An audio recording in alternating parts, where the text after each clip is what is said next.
And we're live. We're going to announce some layoffs this time. The first to go is Will. Thank God. I had enough working on this show. Just sucked the life out of me. Anyway, hello everybody. Don't listen to anything Kevin says. He's wearing a pink shirt with a shark on it. We have a big announcement before I introduce the panel here and our special guest.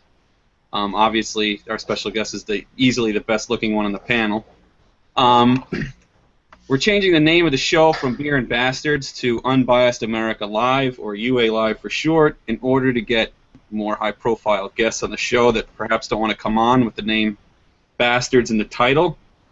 Although it was a good start to begin with. I think we're moving on from that. Also, we're launching a website, which is unbiasedamerica.com. Everything will flow through Unbiased America Facebook page. We'll all be writing or putting our content there, archiving it, and releasing new content there, along with Kevin, Matt Palumbo, the guys from We Are Capitalists, and the fellow who escaped from the Supermax facility. I made it out! He got out. You escaped government tyranny. Good for you. Our panel this evening is Grant Phillips, who just joined us late as usual. Guy can't do anything right.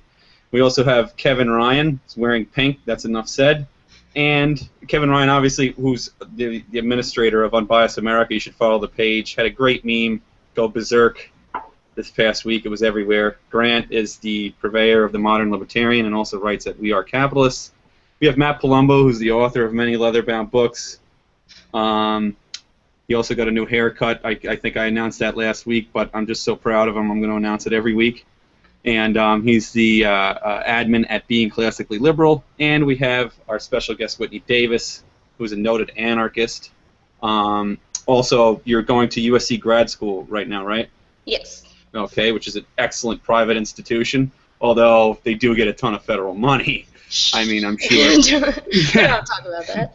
But I want to start the show off on, let's start with anarchy in general. Okay, like there's a lot of anarchists, certainly in social media. I've yet to ever meet one in person. Okay, I don't see it a lot. I see it a ton of them on social media, Rothbardians, etc., etc. What got you involved in anarchy? When did you get involved in anarchy, and what got you involved in anarchy? Okay, so I was actually, my whole historical, I worked with the Republican Party from when I was 15, and I was a neoconservative. And then I found Ron Paul, and I became a constitutionalist, and I worked with Young Americans for Liberty and Campaign for Liberty. And actually visiting Ron Paul's office, one of his staffers, two of his staffers actually, were trying to convince me of how private law would work because they were closet anarchists. And so that kind of piqued my interest, and really I just kind of, when I went to PorcFest, I just dove straight in, and I don't recommend PorcFest that much if you're not used to all the fringe types, but it's super fun. And then I moved to Los Angeles, which I'm really surprised because you're from Southern California, right? I live in Southern. I'm from New York, but I live here, yeah. Okay, so you live there. I'm really surprised because there's a good amount of anarcho-capitalists that live in Los Angeles and Anaheim, and they get together. And they're politically involved too. And so, you know, I've been working with them with Liberty on the Rocks and whatever projects. Yeah, I hear of Liberty on the Rocks things. I'm not necessarily one that's very accepted by the anarchist community, to be completely honest.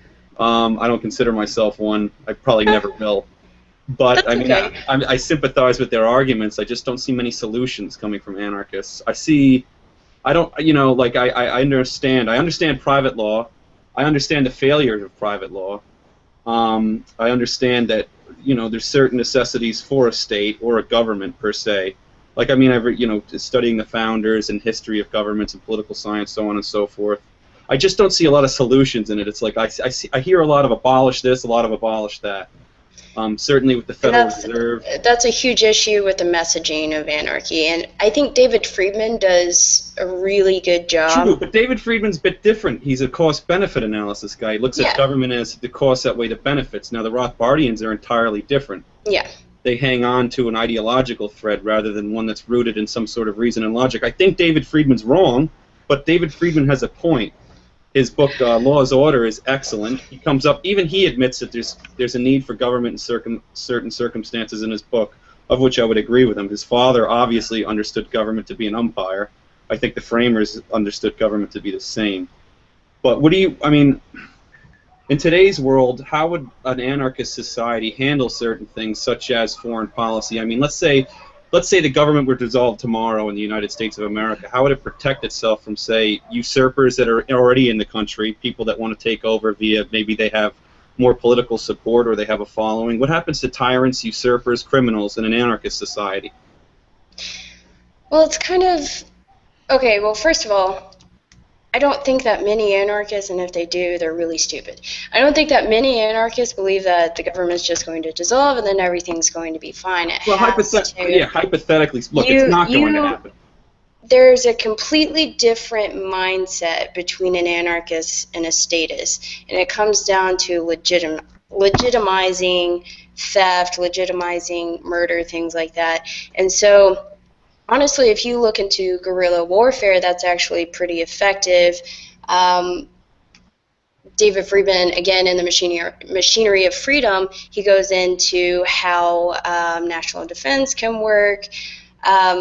For me personally, coming from a technological background, I think there's a lot that can be done in technology. And if you see government contractors, you know, as an electrical engineer, I can work for defense contractors. I won't, but I can.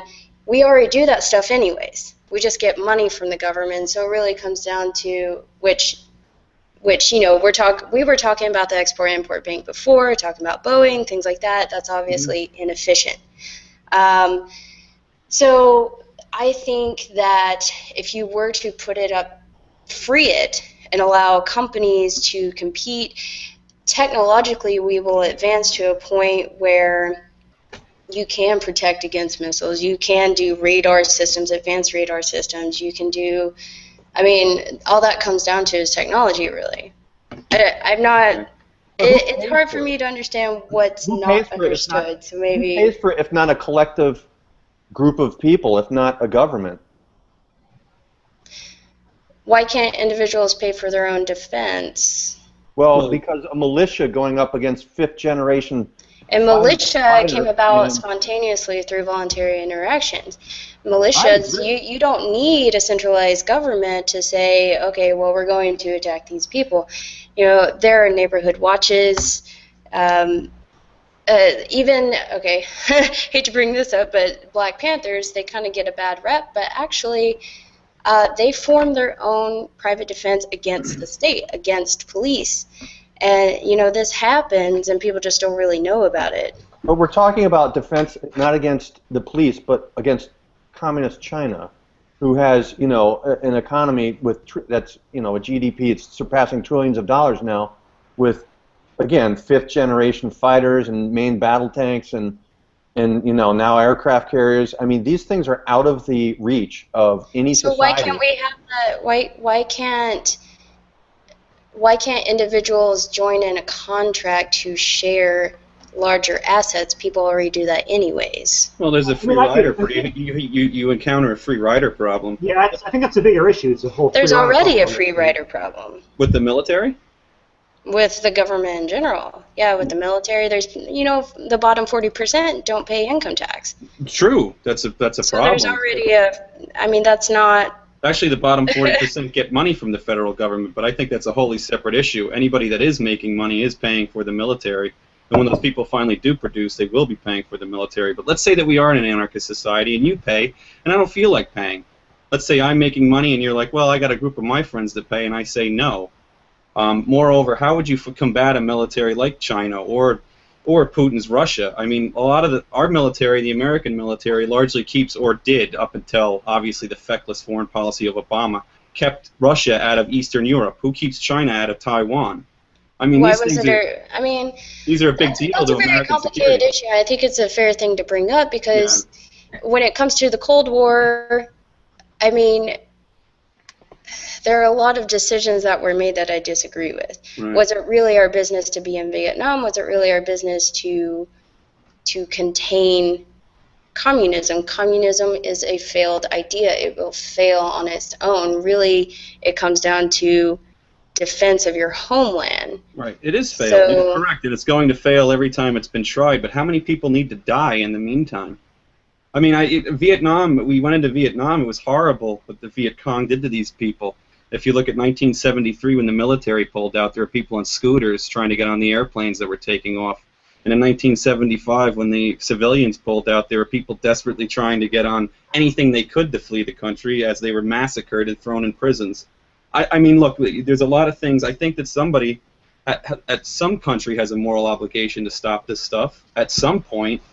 I think Vietnam was largely a loss of not of our military, but of our political leadership. And you speak about a moral obligation, but then you speak against Rothbardians with their moral stance. So why is your moral obligation? Well, because morals are not subjective. Are you saying that the Rothbardian stance against, I can sort of starve my children and because of freedom, that's a moral stance? I don't see that as a moral stance.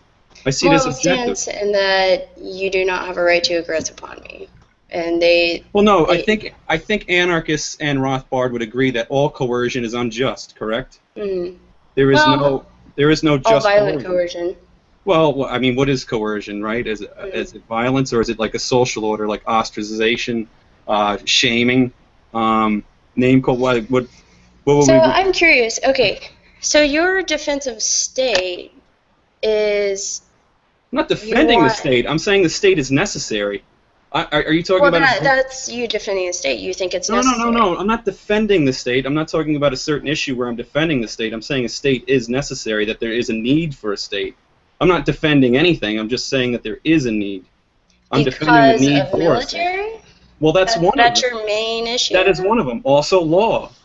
The rule. It's a big issue, though. I mean, military. If you can't keep the integrity of if you cannot protect the integrity of your area, then your ideology, be it anarchism or communism or whatever, is going to be taken over. I don't understand why defense is such a hard concept, and it's hard for me because if you don't have a military, we don't have a country. Essentially, the military guards our borders. We can have militias. You don't need a centralized authority. We didn't even the Constitution didn't establish the huge military that we have right now. They wanted militias.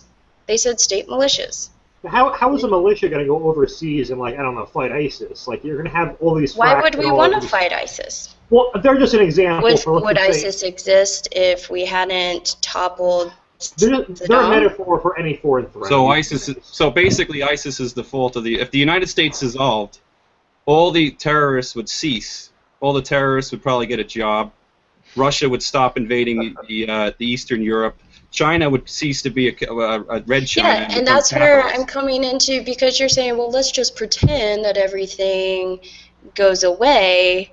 No, I'm just saying that you're saying that but I can't say that. No, you're saying that a militia in a limited geographic area is going to defend the United States of America. What if the militia in the neighboring town says they don't want to fight? Why do we have to defend the entire United States of America?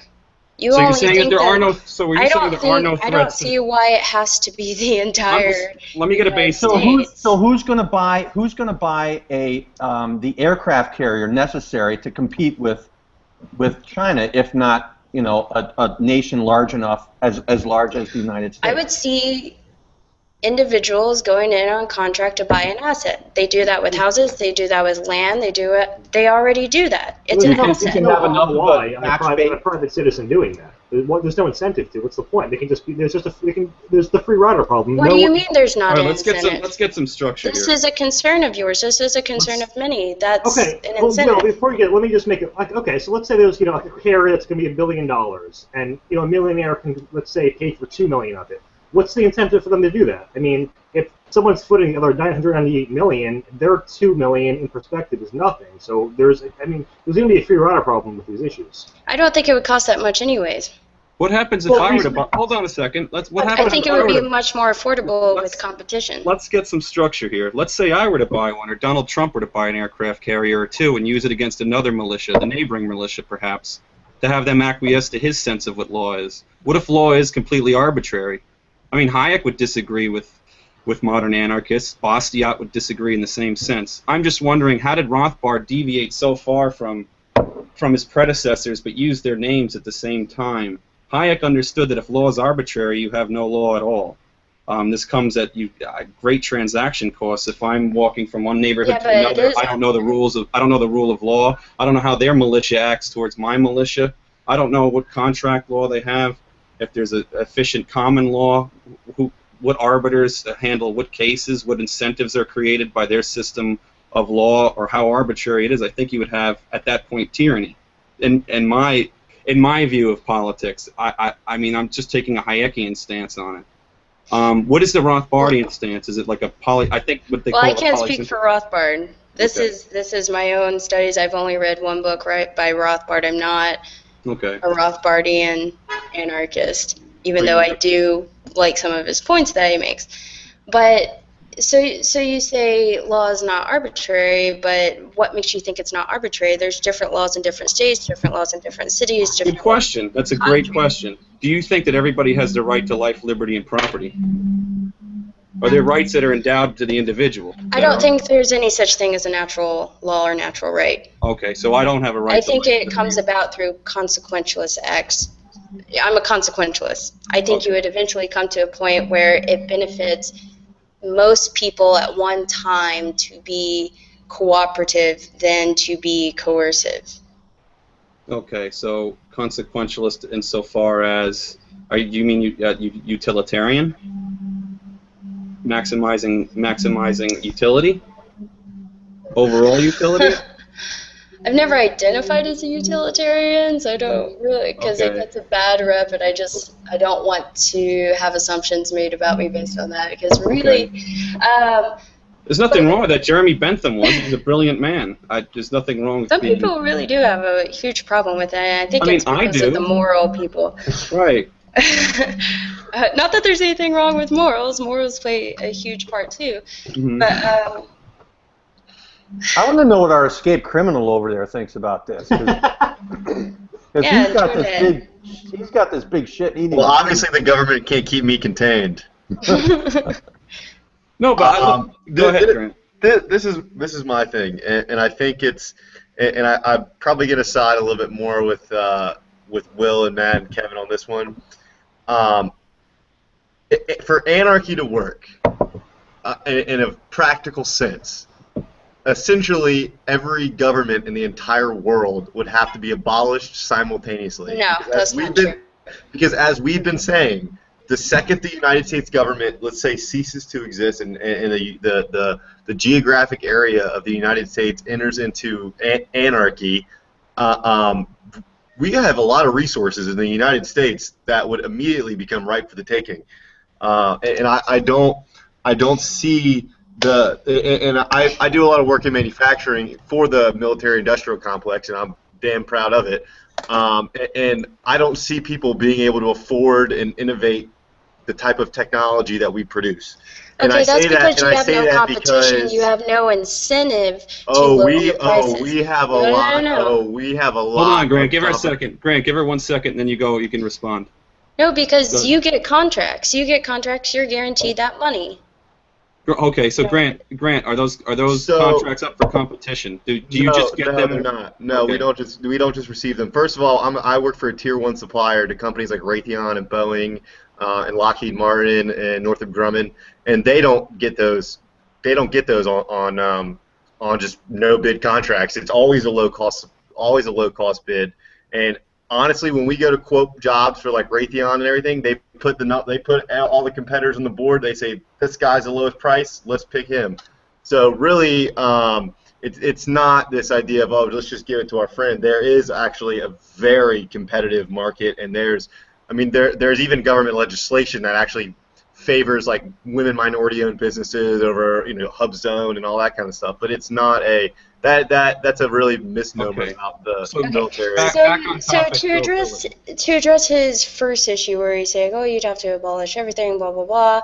No, I mean there were anarchist examples in the past. There's Ireland, there's Iceland, there's Zaire, there's Harappa. There are all these polycentric law systems that were existent with the state. So you don't have to, but that keeps coming back to the point I've been trying to make, where to transition to anarchy, you have to change your mindset. I I am not unrealistic in the fact that I don't think just overthrowing the government is going to fix everything. It's not. The people have to think that they're entitled to their private property, that they are entitled to defense of it, that they are actually free, and it's a completely, everyone thinks, oh, it's up for the chain, it's up for the grab, and blah, blah, blah. I mean, that's not... So you're saying people are going to defend their private property on their own and create collective institutions in order to do that collectively, voluntarily? I don't... I mean, that's a decent point. I think they're going to protect their own. They can hire their own security guards if they want to. Is that what you're talking about? Yeah, like you're saying, your point is that people have private property and they're going to protect it individually or create voluntary collective associations to protect said private property. Through contractual agreements. Or however, yeah. Collectively, contractually, yes, obviously they may use contracts. And people often think, well, then why not a state, because that's what it is, but you don't have a say in it. Yeah, true. There's a problem. There's a problem with contract law in that situation that we can go down a rabbit hole all day on. But let me get Matt in here, and then you can respond. Yeah, I want to request just to speak for a whole 60 seconds interrupted, if everyone can grant that. So I want to touch on 2 points. It seems like we're mainly focusing on defense here as an issue. Grant brought up the point of if one government were to disband, it would other government or nations that still have governments would be incentivized to attack it. I know the Icelandic example. However, one of the things, really up until 100 years ago, every nation had a defense system called the ocean, because most really could not travel across it very efficiently. So they have that as a shield, really, up until 100 years ago. Secondly, and I think let's just do a thought experiment. Let's say Israel goes anarchist tomorrow. What would happen to them? And I really do think a nation like Israel would be attacked mercilessly if they went anarchist. So I do think there is some legitimacy, at least with certain countries, to that argument that if one goes anarchist, the other ones have to as well. That's all I got. Okay, go ahead, Whitney. Can you respond? Well, it's only based on the fact that you couldn't have a strong defense, and I still am not understanding why you can't have a private defense. Well, what is keeping you from buying a drone or buying a radar system, a missile detection system? So my fear is really that you might have, let's say, hundreds or thousands of fractured militias rather than one central militia. I think it's actually, there's actually a great YouTube video by this guy named Thunderfoot. He's a scientist at Cornell, and he was explaining like the economics of warfare, and you're actually much more effective as one cohesive block than all these splintered fractions. And he proved it mathematically, and it's a very interesting video to watch if you get time. So that's my concern with it. And again, I do, okay, I'll watch that. Okay, if you remind me, I'll watch it. I'm definitely interested in that. But I'm a technology person. I'm a systems and signals. That's what my master's is in. And so I see the advancement of technology of electronics and how it's getting cheaper and it's getting faster and it's getting better. And I still see that in the future, if we were able to actually defend ourselves either as individuals or communities, then it would be affordable, and the technology would be so advanced that you could minimize the freeloaders. Personally, I would rather have a freeloader in my neighborhood than this huge, gigantic system that legitimizes theft and legitimizes murder and could grow. That's the trend of government, is to grow. I would rather have a freeloader than to give in to all that. I remember in response to the argument that you start with a mid-equist government and it just grows over time. I remember Austin, and I'm not the biggest Austin Peterson fan, but he posted something the other day where he said he was making fun of Larkin Rose, and he said to be an anarchist you have to think that a government so strong that it can, or a government so weak that it can be abolished, but is so strong that if you have a small one, it's going to keep growing over time. So, if you have an anarchist state, can a government just arise from that and then slowly grow? I think... Well, describe how it would grow. Describe how it would develop. Well, I guess you'd have, we're a pretty huge country. I think, if, let's say the whole country were anarchist, you'd have, let's say, local governments or state governments start in some areas and might And expand why from would they there. start? I mean, out of demand. I think, why does any Demand of what? demand? Well, why does any local government start? There are thousands What of are the them. arguments to convince other people to give up their property for the collective? Happens all the time. All it Yeah, takes is one there's eloquent thousands of local speaker. governments, and it's not like they were forced to create. They just arose as a And need that's the point I'm trying to make, though, is it's a mentality. And I'm not unrealistic. I do think that government's going to be around for a really long time, but it all comes down to the mentality. Yeah, I agree that's a problem. I just think we should, try to work with human nature when we're. Well, human nature is to look out for yourself, and if you're giving them the ability to legitimize theft of others, they're going to take advantage of it. Whereas in a state, no one has a legitimate reason or without a state, no one has a legitimate reason for theft. It's not legitimized, and so there is a negative consequence for those actions, and there's not always a negative consequence whenever the state does it. I just feel like, if you ask, the local soccer mom in her neighborhood, why do you think, what do you like about your state government, or why do you think it should exist? They'll probably say, cops for security and education for the kids. I don't know if they're going to make other arguments like welfare or, I don't know. I guess it's really an opinion thing. But. Yeah, so if it's that, well, I mean, the police is a relatively new idea, actually. We had these private systems before, and police, as far as law enforcement, I think came around in the late 1800s. So, in the entire history of having a state, police is a relatively new thing. So for people to argue for that, it's just for them to have a short-term memory. Well, I have a pretty long-term memory. I remember the Pinkertons. And when they opened fire on the workers at the steel plant in Pennsylvania, they were a private police force. I think we see abuse as something because they work for the state or somehow they follow state laws that, somehow we blame the state for the actions of a few cops and think that, geez, if this was only private, people would be all virtuous. That virtue is only in private citizens and not in public. Isn't murder? Isn't that private violence? Isn't that? I mean, that's not violence in the United States. And what is crime? I mean, the largest crime is the war on drugs right now, No, I'm saying and if then I go out a and lot shoot of that is provoked by the war If on I drugs. go out and shoot you, isn't that a form of private? Yeah, that's going to happen. No one's saying that's not going to happen. That's why you have defense. That's why you have private law, so you can get some kind of retribution from that. But as far as private security, I actually lived through that. I go to USC. We have a private security system that takes care of over, I think it was like 40,000 students and faculty. And they also take care of the surrounding neighborhoods. They have been able to solve a lot more crimes. Government's very inefficient in solving crimes. I think it was like 3% is actually resolved. That's coming from one of Tom Wood's videos, so somebody can check me on that. But and we pay for that through the university. They hire them. We can say we had this incident with this officer. Investigate it. They'll investigate it, and really, I haven't had any problems with it. I think it's to address whenever police brutality happens, and I do want private security individuals to arm themselves and things like that.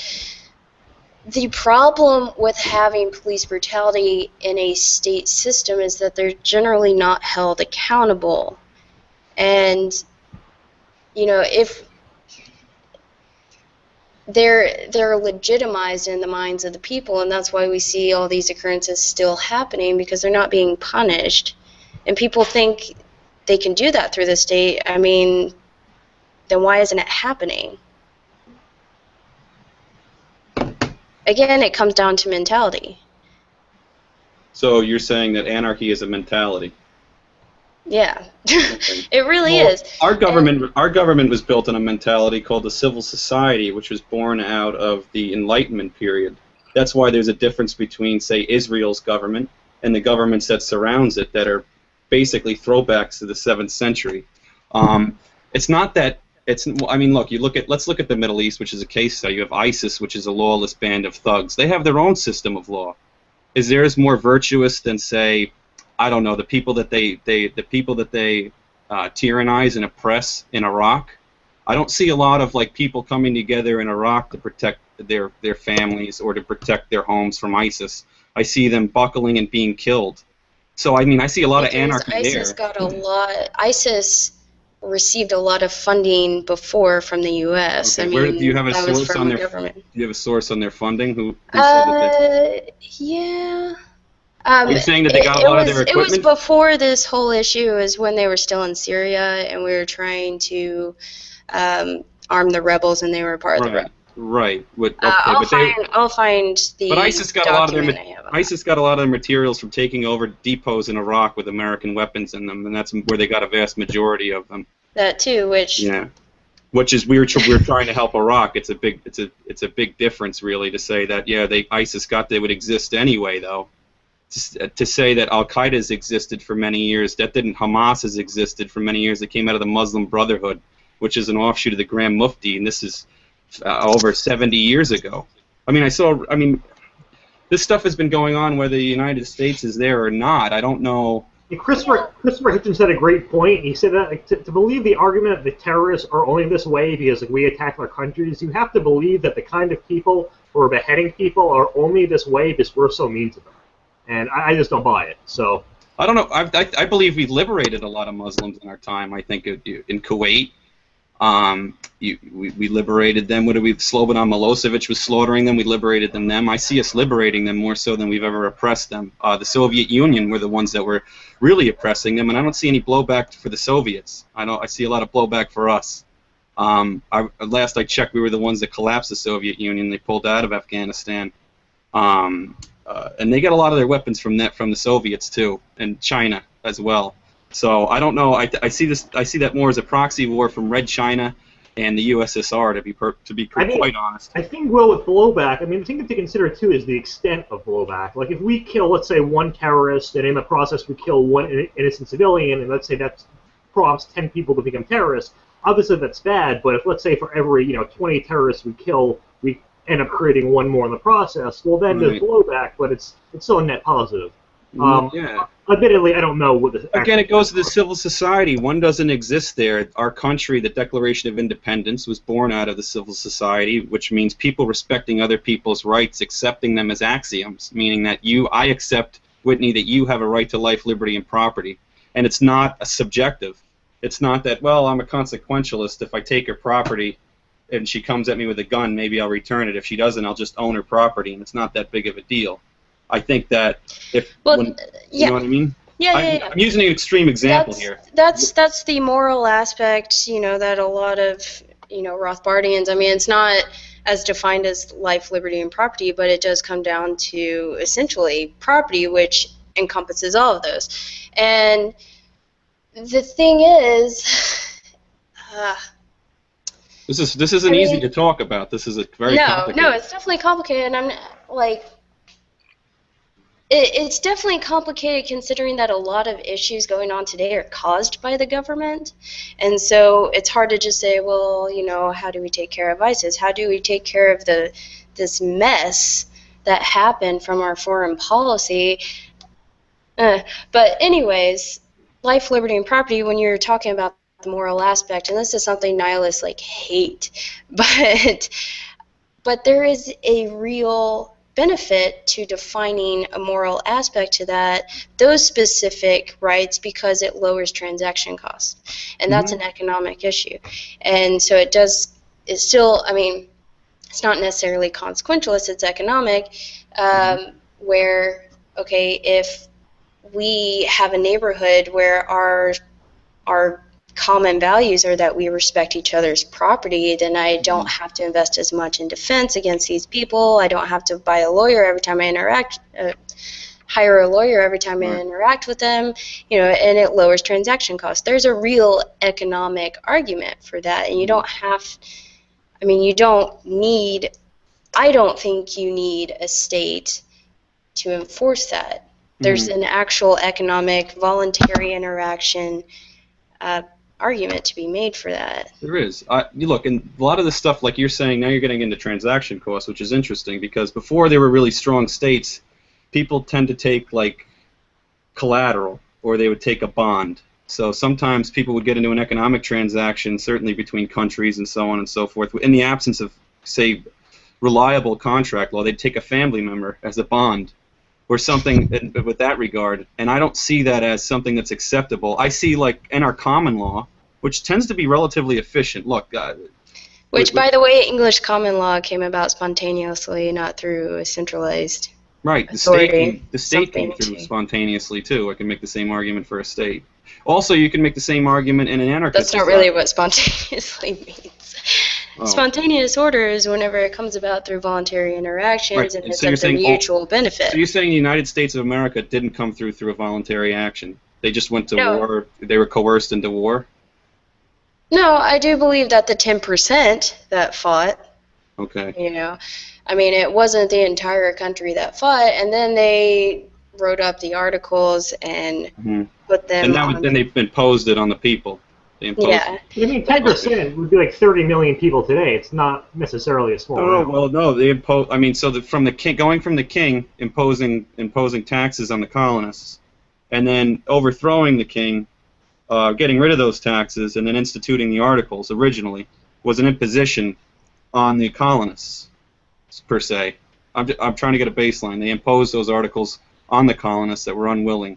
Yeah, and actually, if you look into the adoption of the Constitution, they really coerced Rhode Island. I think there was another state into it by threatening them with Rhode Island actually just didn't show up, but that they didn't need Rhode Island's vote to ratify the Constitution.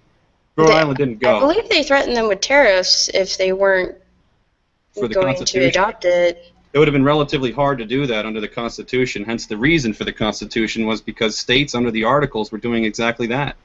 They were competing with one another. Yeah. I think the Constitution was a huge power grab. I'm not really a fan of the Constitution. I would personally, as an anarchist, I would still be okay with the Articles because I would have relatively enough freedom to do what I want to do. Okay. Well, states were competing and blocking commerce between other states, thereby hindering the economic success of individuals. That's the whole reason for the Constitution, which the Constitutional Convention originally met in Annapolis and then met in Pennsylvania for the specific reason of commerce originally. Which is an interesting point, meaning that people were being oppressed by other states. That's the thing. The state